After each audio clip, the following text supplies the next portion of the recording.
We see the story of Jesus going to the cross, and everything seems to kind of be hand in hand. And then there's this one character that seems to interrupt the narrative. His name's Barabbas. We don't even know much about him except that he's a murderer, a leader of an insurrection, a rebel. And why he's even mentioned, sometimes I'm not so sure. It's like, what? This is about Jesus going to the cross.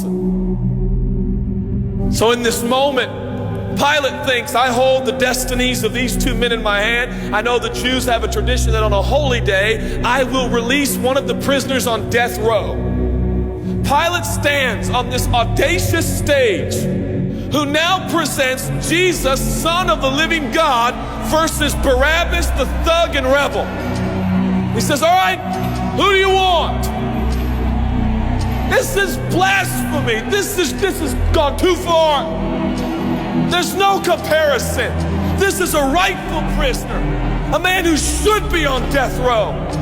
He's a rebel against Rome. He leads a rebellion. He murders people. He's a bad man. He's a thug and he's a crook. He deserves the chains and he deserves the crucifixion. Jesus? What has he done but heal, restore, deliver, set free, open blind eyes, open deaf ears, heal the lame and the leper? What has Jesus done? Who do you want? We want Barabbas. Yeah, give us Barabbas.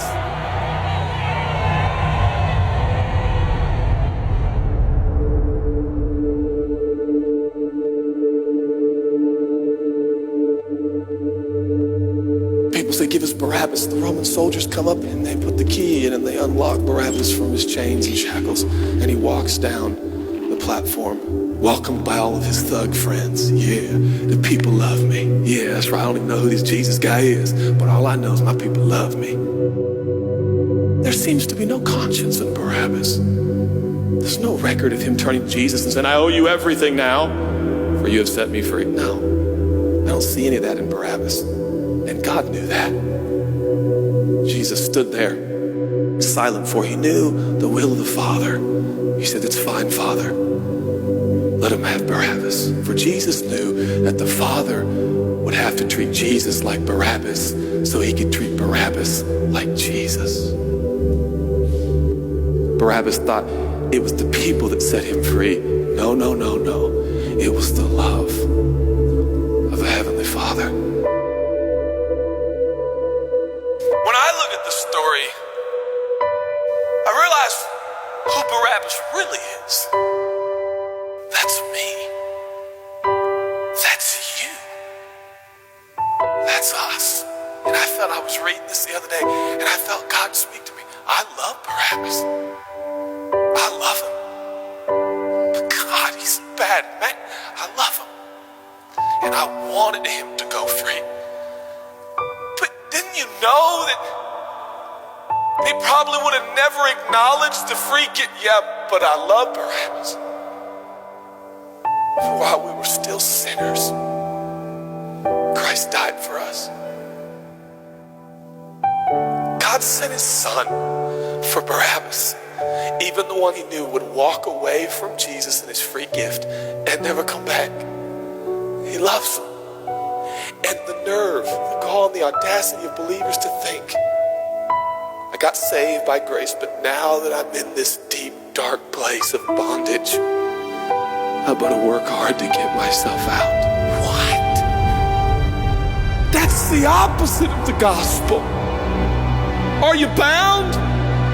Are you held under the power of this temptation, this sin? You feel like it's controlling you? What are you gonna do? I'm gonna shake myself free. Stop it! No, you won't!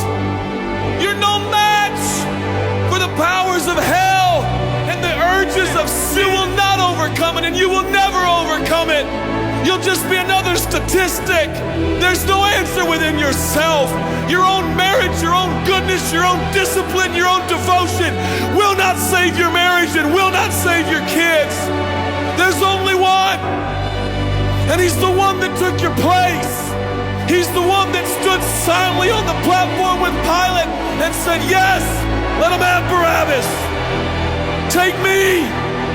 How many times have I stood on that platform with Pilate and Jesus, and I'm the Barabbas, and they start to take my chains off, and I say, no, no, I deserve this.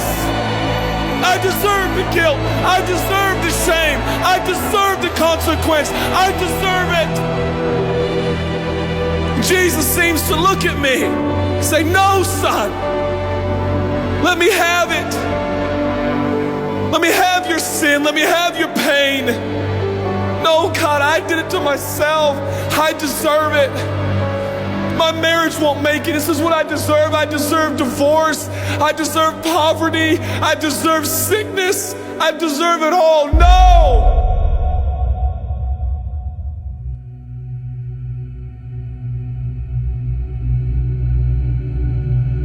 God, I'm so ashamed. Give me your shame. But God, what if I do it again? I'll still be here. Oh God, I don't want to hurt you. I love you. I don't want to do this anymore. Give me your sins, son.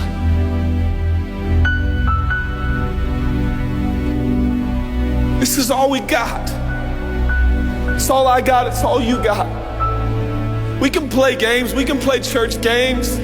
We can pretend like some people are better than others and that's why they're blessed, or we can all come to the honest conclusion that it's God.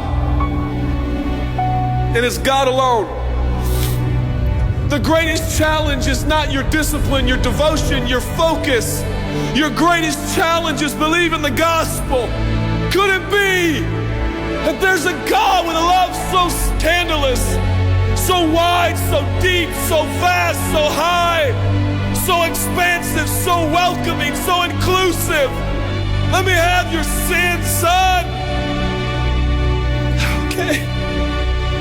When I give him my sin, and I stand in this empty space of forgiveness and acceptance while Jesus walks off to the cross that I deserve. I see him walking to the post to be whipped. As I stand a free man, all the attention is turned now. And I feel the love of God saying, go son, live your life. I'll pay the price. Where did we get off thinking that we were gonna set ourselves free? It's still Jesus. It'll always be Jesus. It'll never stop being the power of Jesus.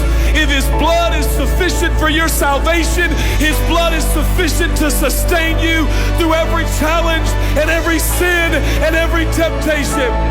Jesus is enough.